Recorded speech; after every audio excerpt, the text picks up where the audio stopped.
आजको भिडियोमा चाहिँ हामी कुरा गर्दैछौँ OnePlus 9R को बारेमा। कम्पनीले स्पेशली गेमिङ र इन्डियन मार्केटलाई चाहिँ टार्गेट गरेर यो स्मार्टफोनलाई बनाएको छ र हामीले छिटै नै नेपाली बजारमा पनि देख्न मिल्नेछ, किनभने हामीले धेरै जसो चाहिँ इन्डियन भेरिएन्टहरु चाहिँ हामीले नेपाली बजारमा देख्न मिलेको हुन्छ। त्यसैले पनि 100% नै हामीले OnePlus 9R नेपाली बजारमा पनि छिटै देख्न मिल्नेछ। आज यसै OnePlus 9R को बारेमा कुरा गर्दैछु, के फिचर स्पेसिफिकेसन रहेका छन् र हामीले नेपाली बजारमा कहिलेसम्म चाहिँ देख्न सकिनेछ र के कति प्राइससम्म चाहिँ देख्न सकिनेछ सम्पूर्ण जानकारी दिनेछु र भिडियो अन्तिमसम्म हेरेर जानकारी लिनु होला। नमस्कार साथीहरु, टेक्निकल सन्दीप युट्युब च्यानलमा हजुरलाई स्वागत छ र म सन्दीप मल्ल। भिडियो सुरु गर्नुभन्दा पहिला चाहिँ हजुरलाई एउटा सानो बिन्ती गर्न चाहन्छु। सबैभन्दा पहिला चाहिँ भिडियोलाई लाइक गर्नु होला र तलपट्टि देख्न सक्नुहुन्छ रातो बटन, त्यसलाई टिचर च्यानललाई सब्स्क्राइब गर्नु होला र साथमा रहेको नोटिफिकेसन बेल आइकनलाई दबाएर अल नोटिफिकेसनलाई पनि अन गर्नु होला, ताकि मैले जति पनि नयाँ भिडियो अपलोड गर्छु सबैभन्दा पहिला नोटिफिकेसन हजुरलाई मिल्नेछ। OnePlus 9R को बारेमा कुरा गर्ने हो भने सबैभन्दा पहिला चाहिँ यसको डिजाइन र बिल्ड क्वालिटीबाट सुरु गरौँ। 6.55 इन्चको फुल HD प्लस एमोलेड डिस्प्ले देख्न सकिन्छ, जसमा चाहिँ 120 हर्ट्ज को चाहिँ रिफ्रेश रेट र 240 हर्ट्ज को चाहिँ टच स्याम्पलिङ रेट देख्न सकिन्छ। र ओभरअल डिजाइन डिस्प्ले र बिल्ड क्वालिटीको बारेमा कुरा गर्ने हो भने एकदमै राम्रो रहेको छ। यसमा भने हामीले एसएल ब्लेडको जुन ब्रान्डिङ चाहिँ देख्न मिल्दैन, OnePlus 9 र OnePlus 9 Pro मा चाहिँ देख्न मिल्छ।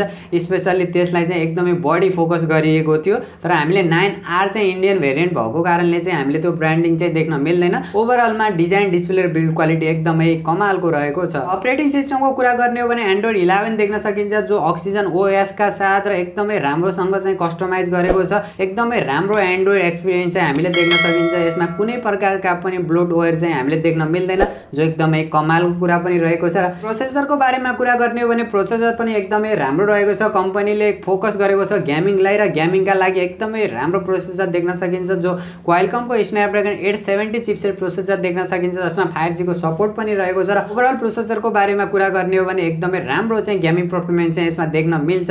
एकदमै कमालको कुरा पनि रहेको छ। र क्यामेराको कुरा गर्ने हो भने पछाडिपट्टि 4वटा क्यामेरा देख्न सकिन्छ। मेन क्यामेरा 48 मेगापिक्सल हो, सोनीको IMX586 सेन्सर देख्न सकिन्छ र सेकेन्ड क्यामेरा 16 मेगापिक्सलको अल्ट्रा वाइड सेन्सर देख्न सकिन्छ भने थर्ड र फोर्थ क्यामेरा भने 55 मेगापिक्सलको एउटा माइक्रो सेन्सर र एउटा मोनोक्रोम सेन्सर चाहिँ देख्न सकिन्छ। र यसको अगाडिपट्टिको सेल्फी क्यामेरा पनि 16 मेगापिक्सलको देख्न सकिन्छ। र ओभरअल क्यामेरा फिचर र क्वालिटीको बारेमा कुरा गर्ने हो भने OnePlus 9 र OnePlus 9 Pro को जस्तो चाहिँ एसएल ब्लेडको जुन ब्रान्डिङ देख्न मिलेको थियो त्यो चाहिँ यसमा देख्न मिल्दैन।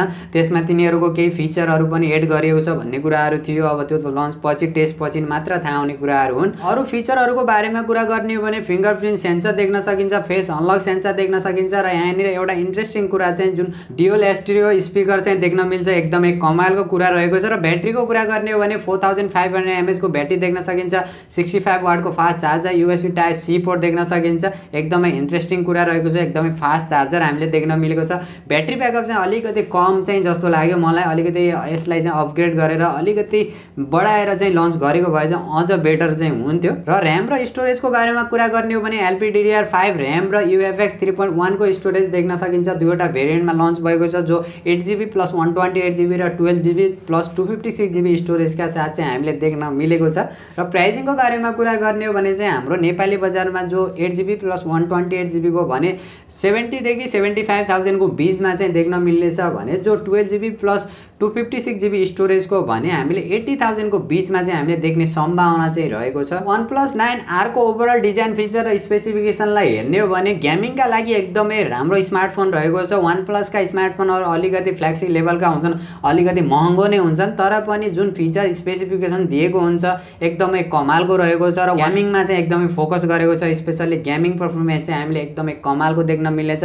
5G को सपोर्ट पनि रहेको छ। र मेरो पर्सनल ओपिनियनको बारेमा कुरा गर्ने हो भने यदि यही प्राइसमा नै हाम्रो नेपाली बजारमा लन्च भयो भने चाहिँ एकदमै कमाल हुनेवाला छ।